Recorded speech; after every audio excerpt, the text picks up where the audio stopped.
There's the version of your personality type people celebrate. And then there's the version that quietly trips you right before you cross the finish line. Self-sabotage is almost never loud. It doesn't show up wearing a villain cape. It shows up wearing your strengths like a disguise. It sounds like, "I'm just being responsible," when it's actually fear of failing. It sounds like, "I'm just protecting my peace," when it's actually avoidance. It sounds like, "I'm just being honest," when it's actually a wall. And the wild part is this. Most of the time, you genuinely think you're doing the right thing. Your brain is trying to keep you safe. But safety and growth are not always the same thing. So today, we're diving into how each of the 16 MBTI types self-sabotages without realizing it, especially in work and relationships, when their weaknesses get the steering wheel. This is not a roast. This is identity validation with a mirror. Because if you've ever thought, "Why do I keep doing this to myself?" There's probably a pattern. Quick disclaimer, these are generalized tendencies, not destiny. Any type can grow, heal, and thrive. If you love MBTI breakdowns that are funny, honest, and actually help you level up, hit like, tap subscribe, and drop your type in the comments, plus the one habit you're trying to break this year. Because here on Personality IRL, we don't just describe your personality, we help you stop getting in your own way. Alright, let's lovingly expose the sabotage patterns. These four tend to self-sabotage the same way. They confuse control with competence. Their strengths are real, their ambition is real. But under stress, their grip gets so tight it strangles growth. ISTJs self-sabotage by carrying everything alone and calling it responsibility. At work, they quietly fix mistakes, hold the system together, and rarely ask for help until they're exhausted and resentful. They tell themselves it's faster to handle it alone. And it is, until burnout turns reliability into bitterness. In relationships, they show love through consistency, but they assume expectations are obvious. When hurt, they go cold instead of clear, stacking small disappointments into a silent emotional backlog. Their growth edge is realizing that trust isn't proven by suffering quietly. It's proven by letting people in. ESTJs self-sabotage by turning life into a performance review. At work, they chase efficiency so hard they forget motivation is human, not mechanical. They push, correct, and optimize, then feel shocked when people resist or shut down. In relationships, their love looks like stability and problem-solving, but it can land as criticism. They don't mean to be harsh, they're trying to help. But people don't feel loved when they feel managed. Their growth edge is remembering that leadership isn't just being right, it's being received. INTJs self-sabotage by waiting for perfect clarity that never arrives. At work, they can overanalyze themselves into inaction, delaying because "I'm optimizing," when the real fear is being seen imperfectly. They would rather refine forever than risk being wrong in public. In relationships, they crave depth, but may treat emotions like a puzzle instead of a language. When things get messy, they withdraw, labeling it inefficient, when it's really overwhelm. Their growth edge is learning that progress beats perfection, and connection beats being untouchable. ENTJs self-sabotage by mistaking independence for invincibility. At work, they grind until rest feels like failure, promising themselves they'll relax after the next win, while the finish line keeps moving. Success starts feeling empty because they never slow down long enough to feel it. In relationships, they love intensely, but can dominate the emotional space by trying to solve feelings instead of holding them. When hurt, they may act unfazed because vulnerability feels like losing. Their growth edge is realizing that strength isn't the absence of needs, it's the courage to admit them.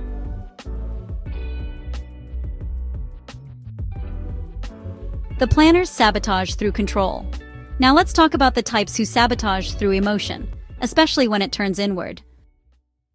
These four often self-sabotage while trying to protect what matters most: peace, meaning, and connection.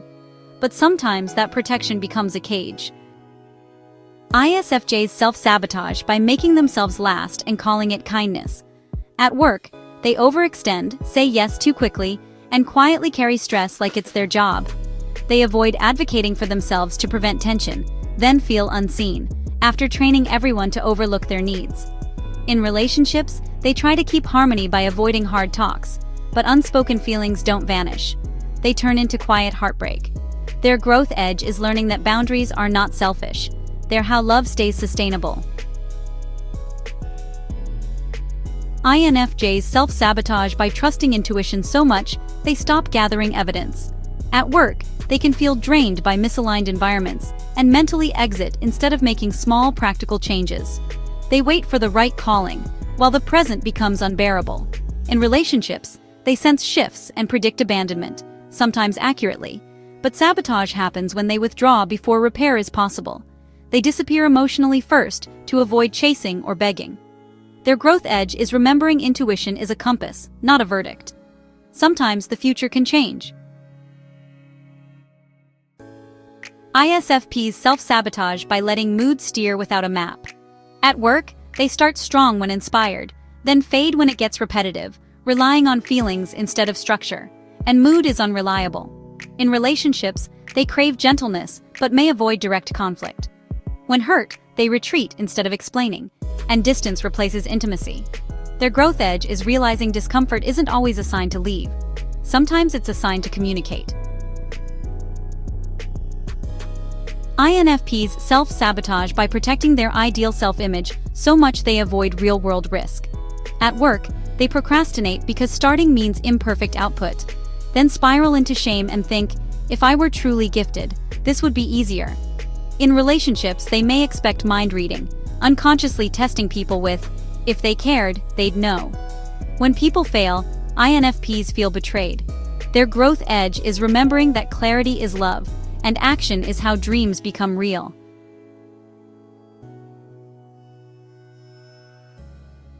The feelers sabotage by protecting their hearts. Now let's talk about the types who sabotage through chaos, sometimes fun, sometimes costly. These four can self-sabotage by chasing stimulation, avoiding stillness, or rejecting the boring parts that create long-term success. ESTPs self-sabotage by trusting adaptability so much they skip preparation. At work, they shine in emergencies but struggle with consistency, especially once things get boring. In relationships, they can avoid emotional depth because it feels slow, acting like conflict is no big deal until their partner feels alone. Their growth edge is learning commitment isn't a trap. It's how your power becomes legacy. ESFPs self-sabotage by staying upbeat even when something needs to be addressed. At work, they thrive with people and energy, but avoid planning and follow-through, then get overwhelmed and behind. In relationships, they bring warmth, but fear being too much, hiding deeper needs behind jokes until they feel unseen. Their growth edge is realizing depth won't ruin the vibe, it strengthens it. ENTPs self-sabotage by loving potential more than reality. At work, they start brilliant projects, then abandon them when novelty fades because execution feels like a slow death. They may intellectualize feedback instead of receiving it. In relationships, they can treat conflict like a debate while someone else is having a real emotional moment, pushing buttons for fun and damaging trust. Their growth edge is learning consistency isn't boring, it's how trust is built. ENFPs self-sabotage by chasing a fresh start every time they feel stuck. At work, they're incredible when inspired, but when they fall behind, they may avoid, then come back with a new plan that resets progress. In relationships, they can idealize early, then feel crushed by reality. When conflict hits, they spiral and either over-apologize or disappear. Their growth edge is realizing they don't need a new life. They need a stronger system inside the current one.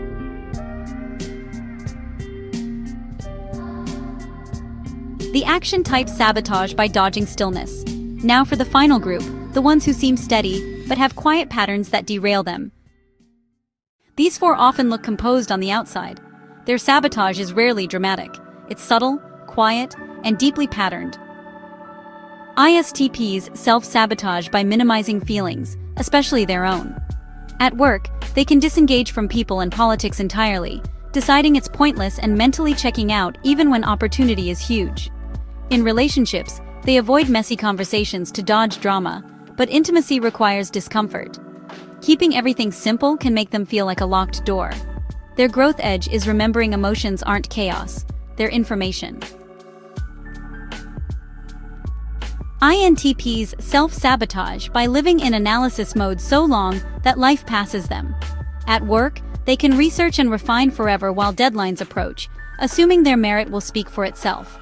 In relationships, they may struggle to express affection consistently, assuming love is obvious while their partner experiences distance. Their growth edge is learning that love and success often need to be demonstrated, not just understood. ENFJs self-sabotage by carrying people like it's their purpose.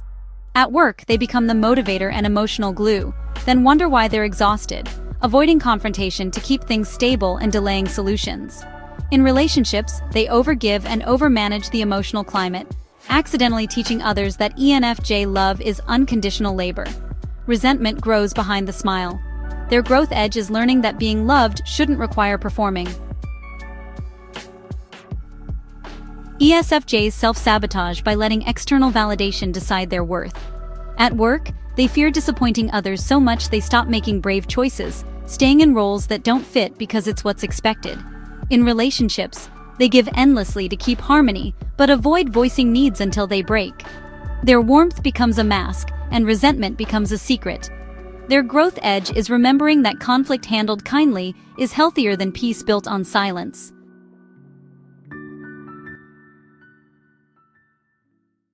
So if you felt called out today, good. Not because you're failing, but because you can recognize the pattern. Every type has a sabotage switch. The planners over-control, the feelers over-protect, the action seekers over-avoid, the harmonizers over-minimize or over-carry. But the moment you see the pattern, you stop being a victim of it. And that's where your full potential starts showing up. In your work, your relationships, and the way you treat yourself when you mess up. Now it's your turn. Drop your MBTI type in the comments and tell me your most common self-sabotage habit. Be honest, we're building self-awareness in public today. And if this video gave you language for what you've been doing on autopilot, hit like, subscribe, and turn on notifications. Because on Personality IRL, we don't just talk about who you are when you're thriving, we talk about what's blocking you and how to grow past it. And remember, you are not your pattern. You're the person who can rewrite it.